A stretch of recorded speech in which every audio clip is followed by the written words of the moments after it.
After nearly 2 decades, we return to the world of The Matrix with The Matrix Resurrections, written and directed by Lana Wachowski, based on the characters by the Wachowskis. David Mitchell and Alexandra Hemmon help out with the writing duties, and some 18 years after the original trilogy came out, which I obviously own, we get to see what happens with a new Matrix, with blackjack and hookers and digital goodies and all that stuff, and a whole bunch of fan service, and Neil Patrick Harris sure trying to make sense of a whole bunch of this stuff. Oh boy, do I have thoughts. But I have a question for you all before we get started. Do you take the red pill and, come down the rabbit hole and you get to be offered the truth but nothing more? Or do you take the blue pill? I'll take whatever the fuck one wakes me up from this goddamn nightmare. So it's available on HBO Max and also playing in theaters right now. It is the final Warner Brothers film to have that honor because they entered into an agreement with the parent company that owns AMC Theaters to have a 45-day exclusive running theme for their movies, and that's fine. You know what? HBO Max gets to go back to being a pretty damn terrific and loaded streaming service that I will still continue to own. It's been a benefit. It's also been a bit of a curse as far as some of the movies that they had on their lineup, and I was really excited to see what this movie would offer because, well, and I'm just going to show it again. While I love the first Matrix, it's revolutionary even if it's kind of goofy. The second Matrix had its moments, but the architect scene is really where they jump the goddamn shark. And then there's the Matrix Revolutions. Oh boy, the Matrix Revolutions. When in doubt, chuck more bullets and robots at things, and that'll help. That'll make it exciting.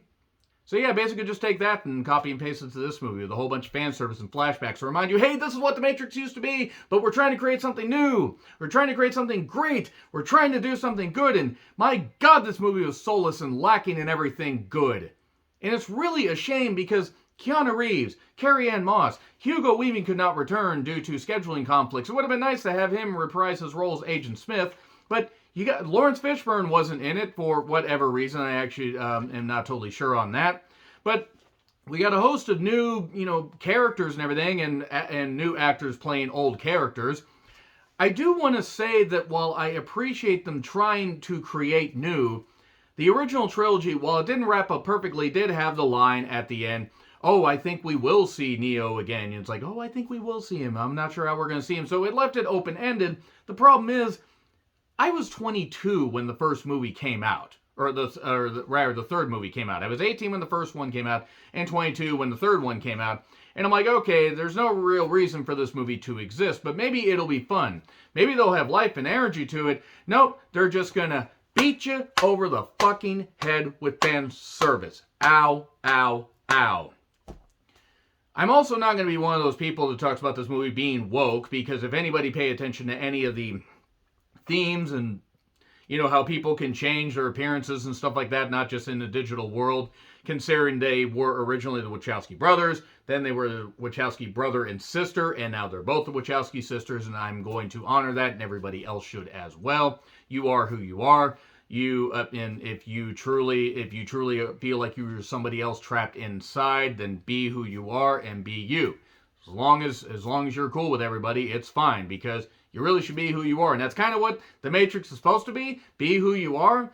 Here's the problem, though. If you think about the concept of The Matrix, it kind of doesn't make sense, while also making a little bit of sense. Oh, we just go through the same routine, and we do all our normal job and everything, or jobs and whatever, and get our coffee and all this and everything. And we maybe feel like there's a greater meaning, or we feel like we're trapped inside a machine. So who knows? Maybe we actually are. Maybe I'm just producing this video, blasting the whole goddamn thing, and the creators will erase me. Who the hell goddamn knows?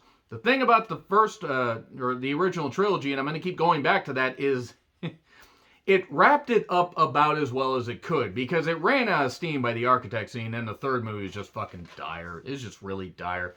This movie is made from like 30% recycled parts. And I thought the Paranormal Activity movies did that way too goddamn much. Nope, this one beat you over the head with it. And despite the fact it had a purported pretty big budget, the special effects looked like shit. They looked rubbery, it looked ridiculous. And yes, obviously the first one, some of the stuff hasn't aged all that well. And you can say that about the second and third movies. I mean, that Agent Smith scene where he fights and they look all rubbery and PlayStation 2 and not even good PlayStation 2 type. Yeah, that's not all that great. But you would think 2021, they would put something to it. They would put some effort in. And I don't know what other, movies these, these other two people have written, but this is much more Jupiter Ascending than it is a Matrix movie. And Jupiter Ascending had the style, and it had nothing else. And that might as well have been what they called this. It might as well call it the Matrix Jupiter Resurrections. Because we get Keanu Reeves returning, we get Carrie-Anne Moss returning, we get the guy that played, I'm not even going to try to pronounce his name, the guy that was in the new Candyman movie. And he's a very terrific actor. We get Jonathan Groff, who plays Agent Smith because Hugo Weaving couldn't return. We get Jessica Henwick. I had to write all these names down. She plays Bugs. I'm just going to say right now, she is fucking lovely. She is really lovely. She pulls off the short hair well. Neil Patrick Harris tries to make senses. Bless his fucking heart for trying to make this work. Really bless his heart. Jada Pinkett Smith returns as basically a husk of an actress. My fucking goodness. The girl from Quantico, I'm not even going to try to pronounce her name, she's lovely, and we get Christina Ricci, and many other people, and a bunch of robots, and stuff, from the first few movies and everything, with people being resurrected in the pods and all this and everything, and okay, let's talk about the plot, such as it fucking is. If you can't tell, I didn't really care for this movie, and this review might go long, but I was prepared to turn my brain off and remember, okay, it's sci-fi, it is what it is and everything. The Wachowskis did a great job with the first one and that kind of stuff.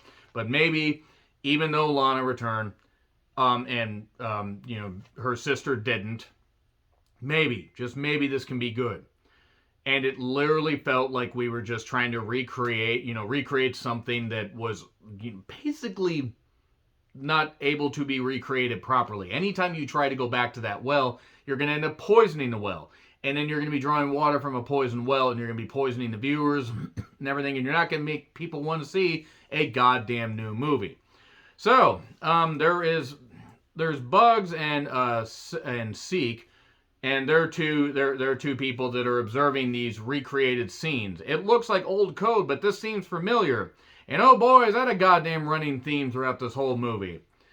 They recreated the Trandy scene with a very lovely actress, and not that Carrie-Anne Moss isn't, but it was a recreated scene. And, well, it's a repetitive program and everything, because the Matrix basically just, recycles people out and everything, since it's a digital world. You're living in a digital world. Digital!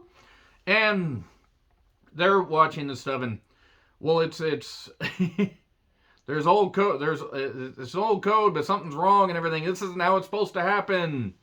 And at one point, Bugs gets attacked by a whole bunch of agents, including one that is Morpheus, or this, agent that's a guy playing Morpheus and everything, but it turns out to actually, oh no, he's playing Agent Smith, but he really isn't Agent Smith and all this. And this all happens in the first few minutes, by the way. We get a Hurricanrana off the roof onto another roof. EC dub! EC dub! Oh, they're in a digital simulation. We get it. They're in a computer world. And they're hacking back into it and doing this stuff and trying to free things, and all this other stuff's going on. And Keanu Reeves plays Thomas Anderson. He's a game designer and everything, program writer, and he's doing the stuff that he was doing that was referenced in the first movie before he went into the Matrix. It became the one, the Neo. He became the Neo Optimist, the Neo program, that would take down everything. So yeah, more fan service and more old school stuff sprinkled in. All this stuff's going on. He's been having psychotic breaks, but the analyst, played by Neil Patrick Harris, basically another version of the architect, but trying to explain things in a much less contrived way. Not necessarily succeeding, but at least we didn't get hammered over the goddamn head. That architect scene still fucking haunts me. He said things about 5 to 10 different ways, and all he did was say the same goddamn thing. And it just got repetitive and ridiculous and whatever. The whole point of this movie, the whole point of this and why I'm so goddamn pissed off is there are these people like, oh, we found these new portals and stuff like that. They're trying to bring Thomas Anderson back in as Neo, but the analyst is trying to keep him there because he's his therapist and he's trying to help him. And then there's Anderson's boss, who turns out to obviously be Agent Smith, just reborn, played by Mr. Groff. He he's obviously Agent Smith. I mean, it's clear what's fucking going on here, but he's his boss, so they have to program these games, and all this game is programmed to be around the Matrix and all this, and then eventually we get to where a bunch of gunfights and slow-mo, so much mother fucking slow-mo and bullet time happen. It's like we get now. I know there was slow-mo in the first one, and I'm not saying it was the movie that popularized it. It did popularize the bullet time thing, and sure, it was a blessing and a curse, but you can revisit that only so many times before it's like, okay, you have nothing else for this. This movie could have easily been 20 minutes shorter than the previous installments because it's about as long as the first two. I think it's just a couple minutes longer than the other one, or than the third one. But with this, you get all the slow-mo and all the stuff in the gunfights, and they feel so hollow. They feel so ridiculous. Like, oh, we need something to happen. Action scene. Let's just chuck more characters here. Let's just do this. Let's have some gamers talk about flowery language and buzzwords and everything. And oh, we shouldn't be doing this. Let's have an actual line that was fucking said here.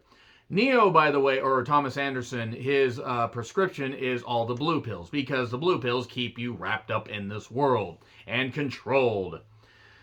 And basically, he's... Smith ends up talking to him and everything. Because he's his boss. He says... the market is tough. I'm sure you can understand why our beloved parent company Warner Bros. Has decided to make a sequel to the trilogy. Yeah, that was an actual variation of a line that was said. I thought they couldn't do that, Anderson says. Oh, they can and they will kill our contracts if we don't comply.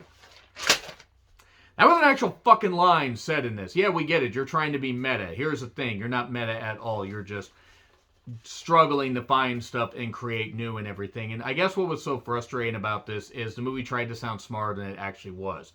It had this whole overarching thing trying to sound smarter than it was, and it wasn't.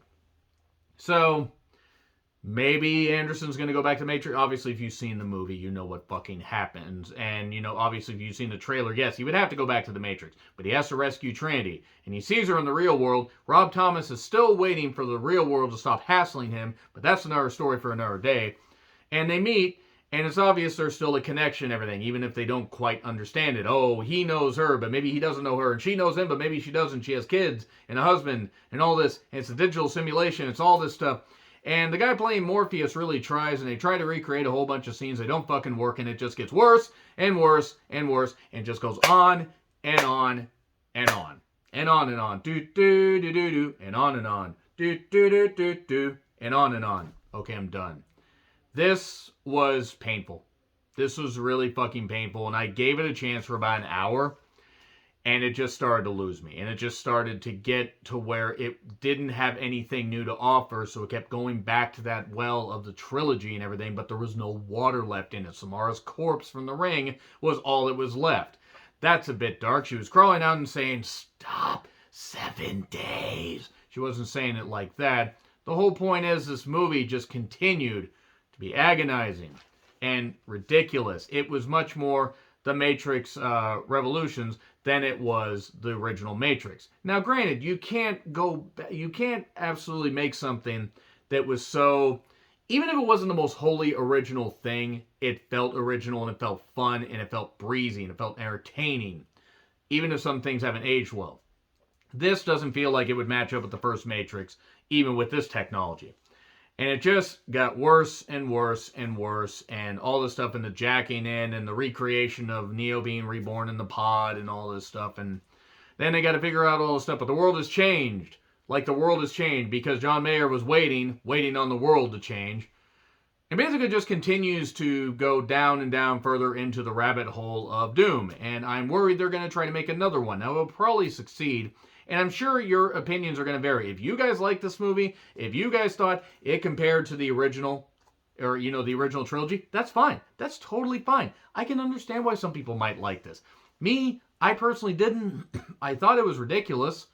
And not even in a good way. It was fan servicey. It was mind-numbing. It was just bad. It was really, really goddamn bad. It's streaming on HBO Max. I would not recommend seeing this in theaters unless you have money to burn. But if you have HBO Max, see it, and your opinions may vary. But now I'm going to get into spoilers. Boy, this review has, been just a absolute, evisceration. It's going to continue to be a fucking evisceration because I hated this. I absolutely hated this movie. And I'm worried they are just going to try and pump out more of these. And it's just going to get worse and worse.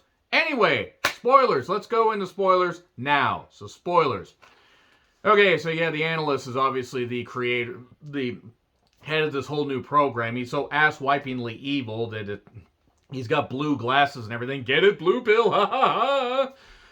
And also we have the characters of Bugs, who, again, Jessica's fucking lovely. We have this new crew and everything, but after Neo and Trinity did what they did with the original, at the end of the third movie, destroying the machines and stuff like that and everything, and freeing Agent Smith and whatever, basically what ended up happening in freeing the robots are now on their side. They're robots on their side, but there are robots that are not on their side.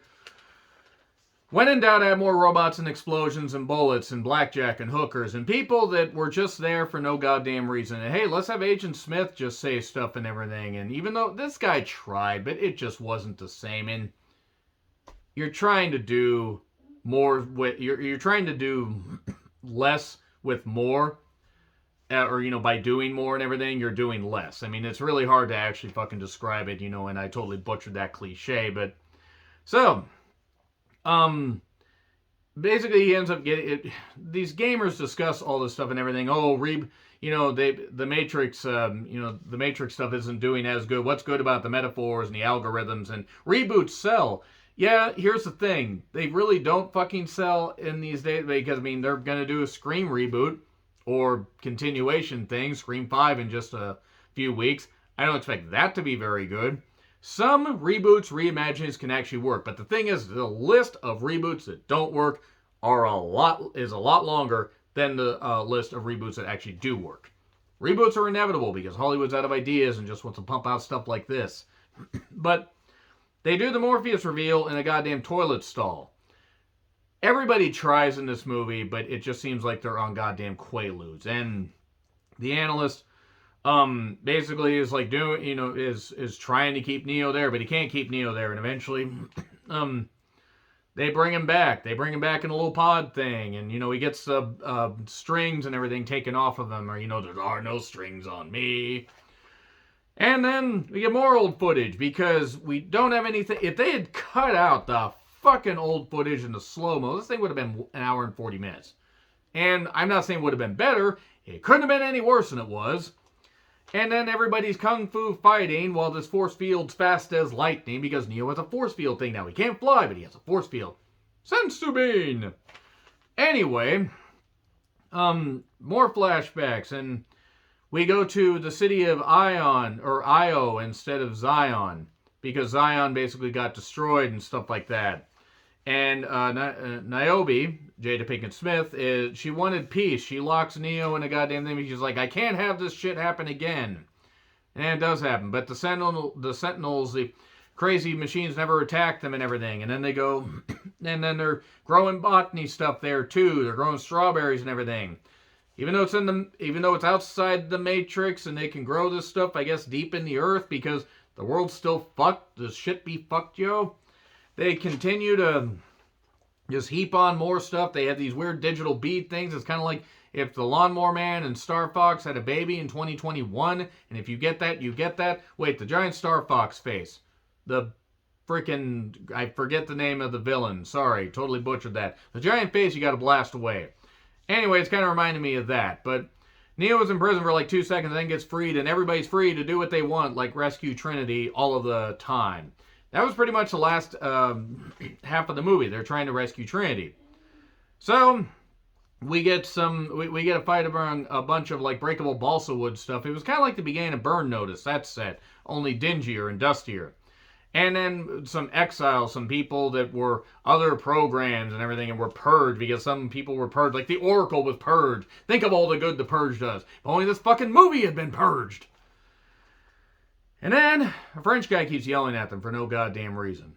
I know a lot of these characters are just rehashes and reimaginings of, stuff that was in previous movies and everything, but it felt totally unnecessary and like endless padding and like we're We're trying to remind you what the original trilogy was, while not really going off and doing our own thing. We're just trying to recreate the first Matrix movie and not succeeding at fucking all. And then, basically, the analyst reveals himself as a villain, which we all fucking knew he was. He nearly has Trinity get blasted. He controls this stuff, and he can do bullet time, and he's using his Neo's powers against him. And he's like, we can target the feelings and everything, and your feelings of anxiety and depression and all that stuff, the sadder you get, the more power we can get from you.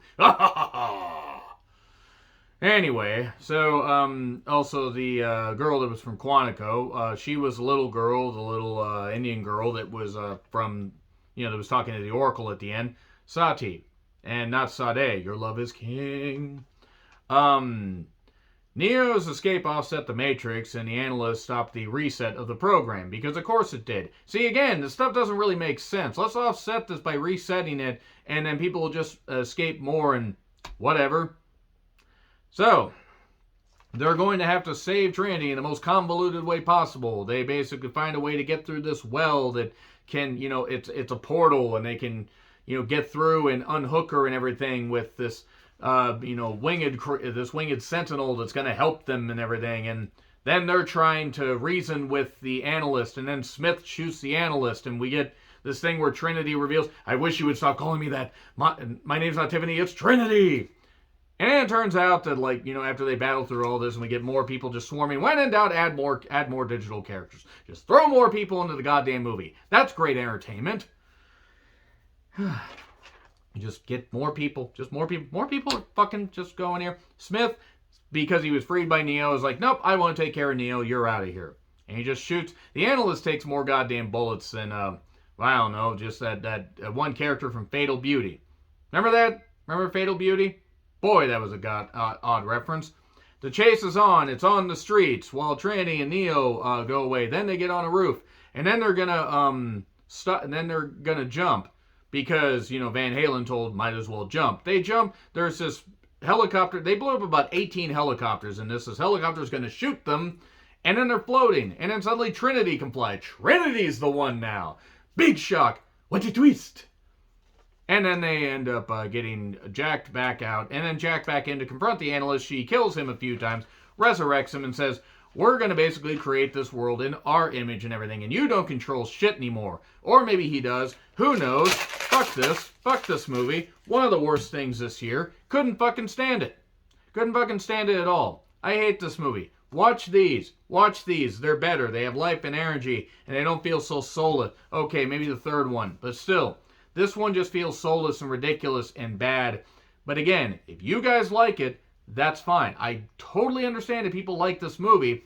But even as a fan of the first one and most of the second one, and just remembering that the trilogy, while it left it open-ended, 18 fucking years is a long time to wait to do a reboot or anything else. F. Gets a fucking F. I'll probably be talking about this in a little bit on my least favorite movies of the year list. Maybe. We'll see. Anyway, agree, disagree with what I said. Like, share, subscribe, Twitter handle in the description. And again, gotta offer you one more time. Red pill, blue pill. I think everybody on creative in this took goddamn pills. I am John Ritland. I will see you soon.